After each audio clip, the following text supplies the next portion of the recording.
In the previous videos, we saw how to download and install Wolfram Mathematica and how to use it in the cloud. And we also saw the mobile version of it, the app. And then we just started out working in this Mathematica notebook and just saw a few things that one can possibly do with this, how to save this notebook and how to work in the different text formats of this notebook. So what we saw earlier, just as a recap, was let's say how to do basic arithmetic, something like very simple. So 1 plus 2, then we do shift enter to run, and this is what we get as the input, as the output. So very simple, very basic stuff. We also saw how to put this in some variable. Let's say I do something very trivial. Let's say x equals 1, y equals 2, and then I say z equals x plus y, and then I do shift enter, and then I get the same answer. Now here these variables have this number stored in it. So x is 1, y is 2, and z is the result 3. And now when I do, let's say something like z plus 5, I should be sorry, not z equal to 5, this I did wrong.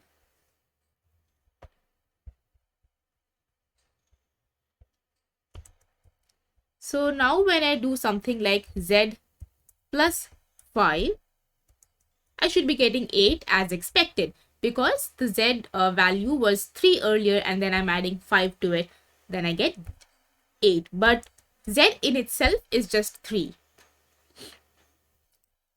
And if I do something like, let's say, percent plus 10, then percent actually means the last output. So output 14, that's the last output, and that is what is there in this when I say percent. So this percent symbol actually takes the previous output. So the last output plus 10, that gives me 13. So this was all very basic stuff. Now let us introduce the concept of functions in Mathematica and how to deal with functions, what the syntax for a function is. So it's pretty simple. Let's say I wanted to do this expression of addition. Then I would use the function. The function is called plus, and then I'll provide them with the numbers, the arguments 1, 2, and the output is as expected 3. So what I did over here is, for those of you who are new to programming in general, so this plus over here, this is a function, okay? And built-in functions or predefined functions in Mathematica always start with a capital letter. That's the syntax of Mathematica. When you define a function as a user, we will look at it, user defined functions. Then those functions can start with a small letter as well, but by default, the built-in functions in Mathematica, they always start with a capital letter. Then what you have is this square bracket. So you have one opening square bracket and then the closing square bracket. So within these square brackets, the function arguments go. So any function, it will take some arguments as input and it will give some argument as the output. So here, this function is taking 2 arguments as input, 1 and 2, and it is giving the output the sum of these numbers.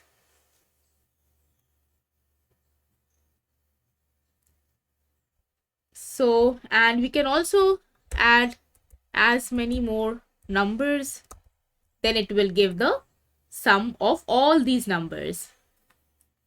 And as you know, the sum of first n integers is n into n plus 1, entire thing divided by 2. So first 5 integers, the sum would be 5 into 5 plus 1, that is 6. So 5 into 6, 30, divided by 2, that's 15.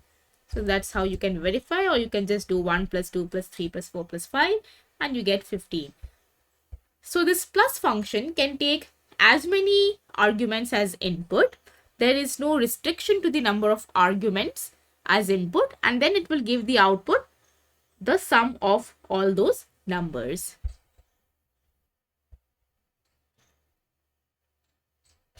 Similarly, you can have for subtraction, but subtraction is essentially addition of negative numbers. So if you do 1 comma negative 2, then you get negative 1, or you could do something like subtract 1 and 2, and then you get the same negative 1. Now what you see, like when I hover over these built-in functions, you see these icons coming up over here. So if I click this icon, it just gives you brief information about that particular function. So here, if I clicked on this arrow, downwards arrow on this plus, when I hovered over this plus, it just gives me that, okay, this is a function which takes inputs, let's say x, y, z, and then gives the output sum.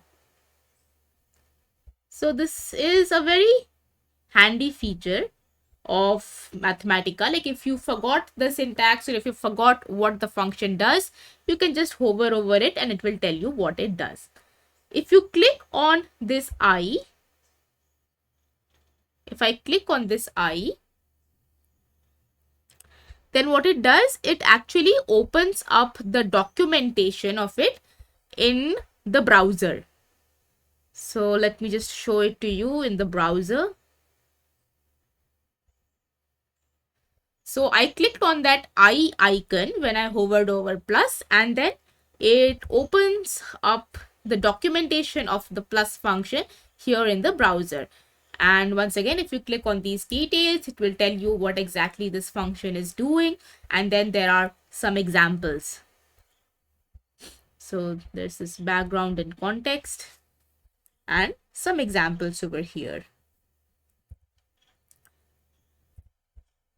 So these are just some handy tips and tricks while working in Mathematica.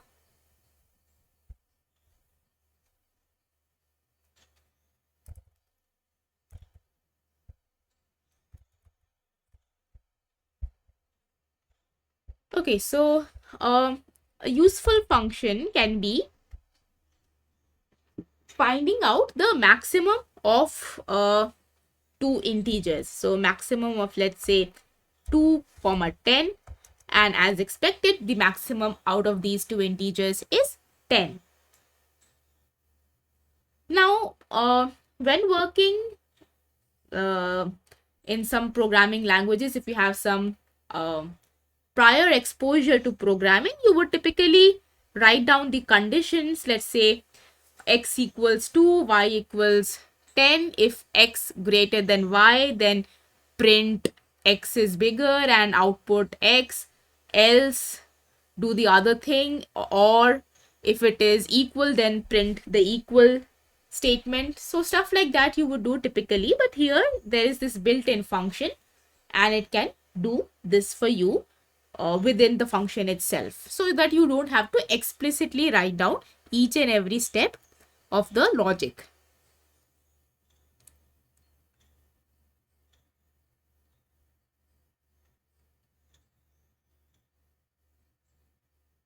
Now similarly, just like max, you have min. So if you do, let's say, minimum of 2 and 10, then that of course is 2. Again, this can actually take many arguments.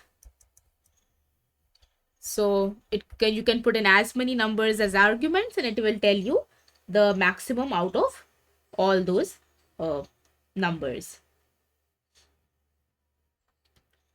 Another nice little function is getting random integer.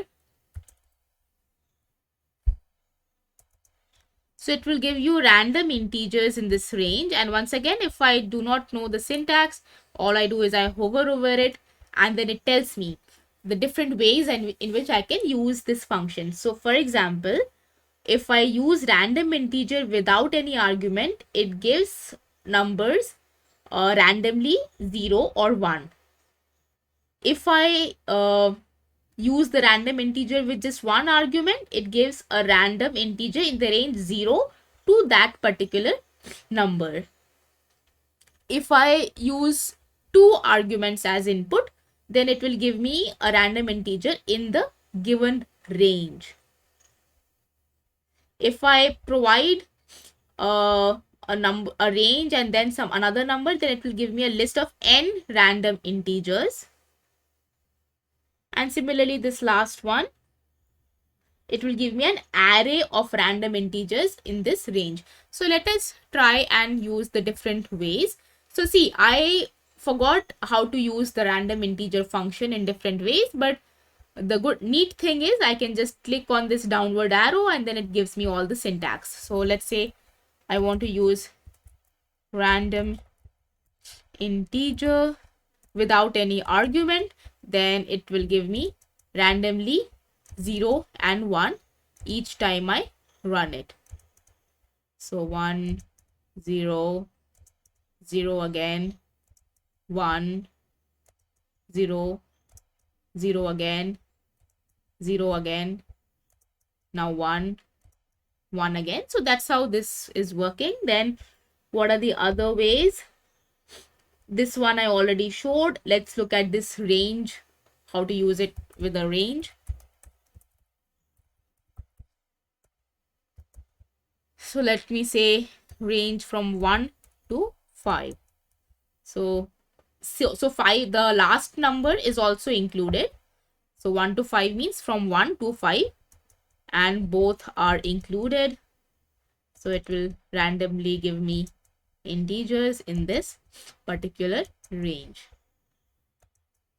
So see, 1 is also there and 5 is also there. Both the endpoints are included. So what's the other way? Okay, let's try this one. List of n random integers.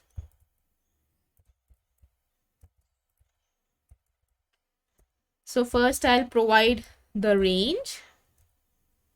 Then I will say, let's say 2 integers. So it is giving me a list of 2 integers in that particular range of 1 to 5. And every time I run it, it will be a different list of 2 numbers because it's a random number generator. Now you see, lists in Mathematica, they come in this in this curly braces. So square brackets denote functions and curly braces denote the list. And parentheses, they will just denote basically when you're doing arithmetic operations. Let's say something like 2 plus 3 into 5 plus 2. So the parenthesis can be useful in these kind of arithmetic operations. So it defines that first it will do 5 plus 2, 7, then into 3, 21, and then plus 2, that gives me 23, and that's the output. And if I don't put the parenthesis, if I do this, then it will do 3 into 5, 15, and then plus 4, that gives me 19. So here the parenthesis can actually is used just like in normal arithmetic classes we have used. So these are the different brackets that are used in Mathematica: square brackets for built-in functions, curly braces for lists, and parentheses just like in normal arithmetic. Now, so we saw some very basic built-in functions. Let me just also show you just a quick introduction of how to define a user-defined function. So let us just look at this simple function. Let's say this plus function. And let me define a user-defined way of doing this plus. So let's say I call it add. And because it's a user-defined function, I can start it with a small letter as well. And note that the name of the user-defined function cannot be same as any one of the built-in functions. You cannot keep this as, let's say, plus, because it's a built-in function, and any of the built-in functions will come up over here when once you are typing in suggestions. So if you are, let's say, accidentally making use of some built-in function already, then it will tell you, oh, this is already existing, and then you can maybe change the name. So if it is like this blue, that means it is not there in the built-in function. But let me call it add.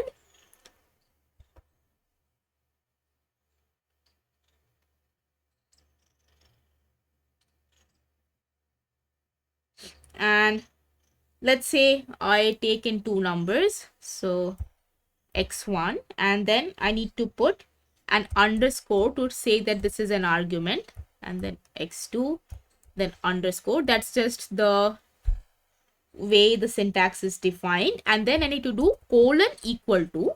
So that's the way I define a user defined function. And here what I will give as the output is x1 plus x2. So that's the definition of my user defined function. And let me then call this function as follows. And as you can see, I defined this function, and then it is giving me the desired output. Addition of the two numbers 1 comma 2 is 3. And just to go over it once again, so your arguments need to be followed by an underscore and separated by a comma, and function arguments are always in this square brackets. For user defined function, the definition of the function is followed by this colon equals to, and then you have the function definition, what the function is doing. And then when you call the function, you make use of the name of the function, the square brackets within which the arguments of the function go. So that was just a very quick overview of functions in Mathematica. And let me now just show you the documentation of Mathematica. So I showed to you how to open documentation of a specific function by hovering over it.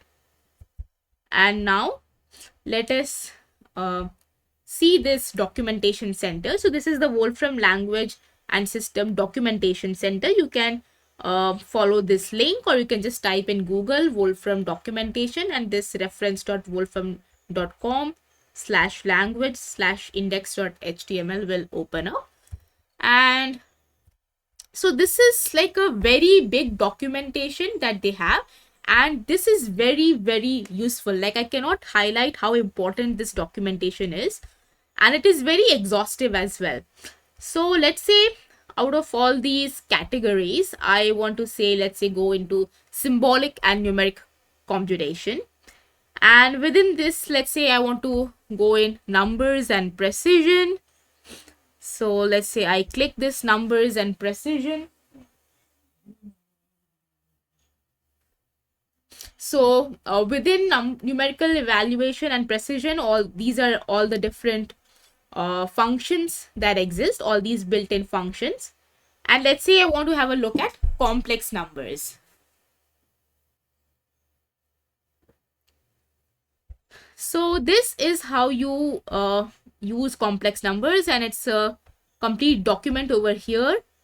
You can even go through these related tech notes. So how this is more about complex numbers and how to use complex numbers. So just different ways in which you can use complex numbers and work with complex numbers. So just a complete kind of a tutorial exists over here.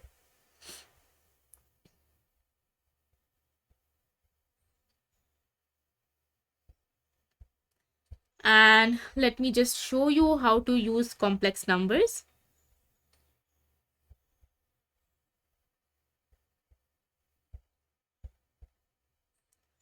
So complex numbers, I'll call this text cell. Convert to a text cell. So here I'm just telling you how to make use of complex numbers.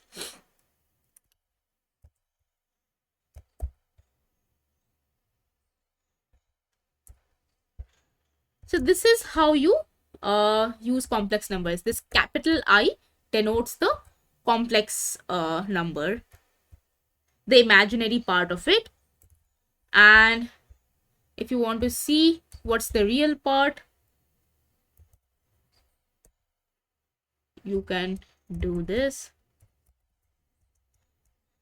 Sorry, not this function.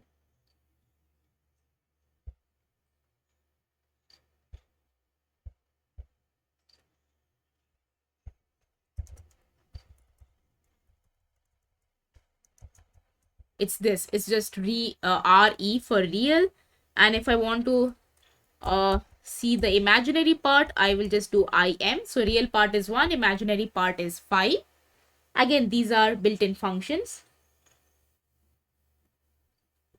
And you can go ahead in the documentation and you will be able to see many more different ways in which you can manipulate these complex numbers.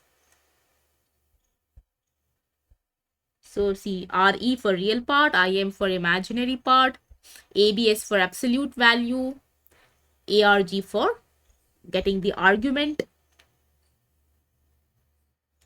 and so on and so forth. The complex conjugation and all these different functions are present over here. One thing that I showed to you in the previous videos also was about using this capital N for numerical evaluation, and this is, once again, I will reiterate it, and it is very important actually.